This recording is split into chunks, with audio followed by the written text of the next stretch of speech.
my name is Spc Jones. I'll be conducting today's public speaking brief on conflict management.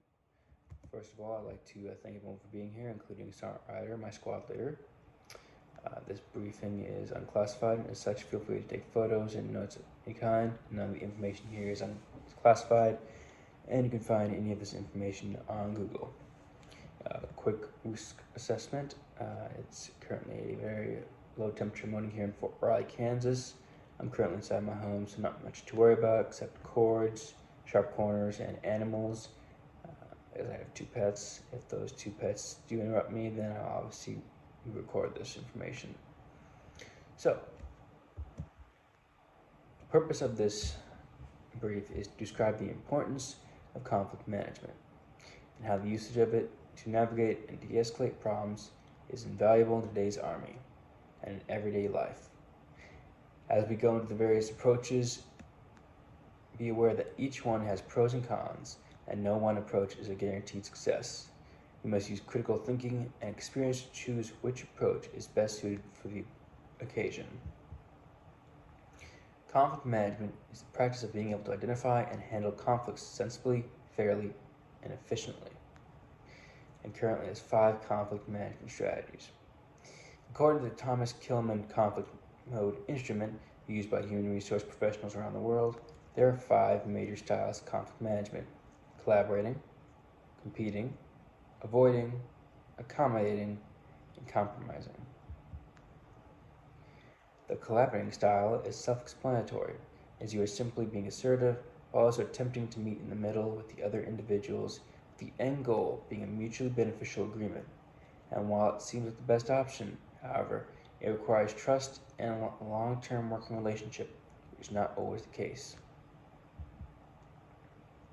The competing style is best against others you don't work with, as it's a highly competitive style that can bring animosity within your circle, but when used correctly, allows the desired outcome to come to fruition, regardless of how it might come to pass and the opinions about you it may spawn.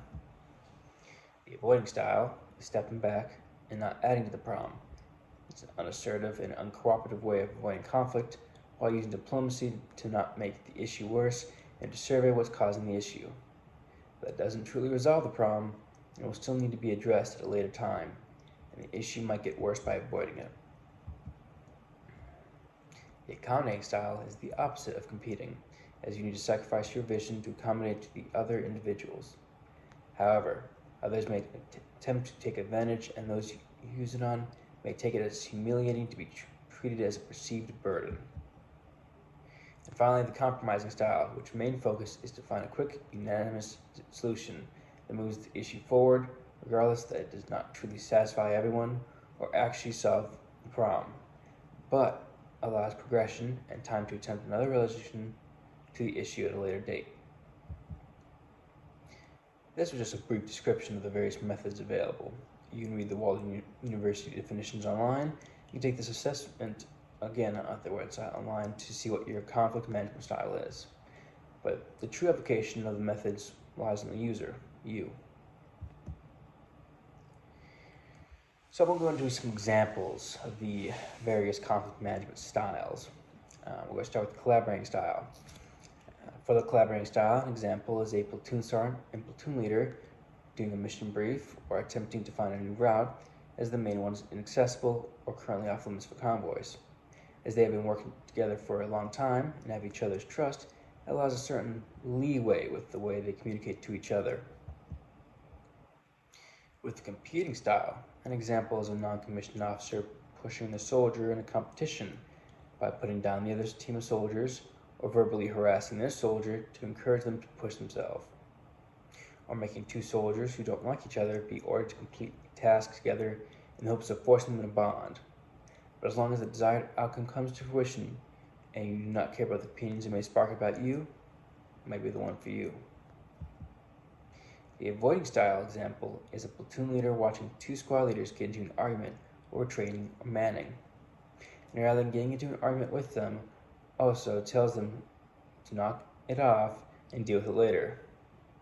It doesn't solve the problem, and it will more than likely make the next argument much more heated. Onto a conning styles example, which can be a junior officer dropping what they have planned to help another officer in the company battalion at the expense of their own mission, as others can take advantage. And if used by an officer on a soldier or an NCO, it can be perceived as if they are being coddled or being treated as if their ideas are just being humored. And finally, the compromising styles example can be an NCO telling his two soldiers that are arguing over who's faster to drop the conversation and focus on the task at hand, and that next time physical training is conducted, they can race and figure out who is actually faster, which resolves the issue temporarily and solves the problems later on. In the end, it's up to you and the situation going on that determines the best course of action. But regardless, these are only tools to assist you, not crutches that you must rely on. And as you learn and grow, different styles may be better or worse, but that's for you to decide. In essence, conflict management is simply figuring out your way of dealing with issues that pop up in the Army and in real life, and simply dealing with them in the most efficient manner you can, whether that's compromising, competing, accommodating, and all that. It's truthfully up to you how you deal with it, and you should be aware of the consequences of using each and every single method, and also the pros in the same. At this current time, does anyone have any questions? And I can also bring up the reference list of these links for the websites.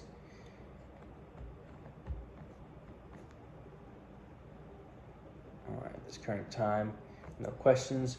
I just want to bring up one last thing for conflict management. Conflict management is an inexact science. You must be prepared to accommodate and change your way of thinking multiple times in the Army, depending on the situation. Not one method is best. If you work with someone long enough, one method may be better. However, with newer soldiers, a different method might go. Every soldier is different, and you can't just blanket use it on all of them. It is a case-by-case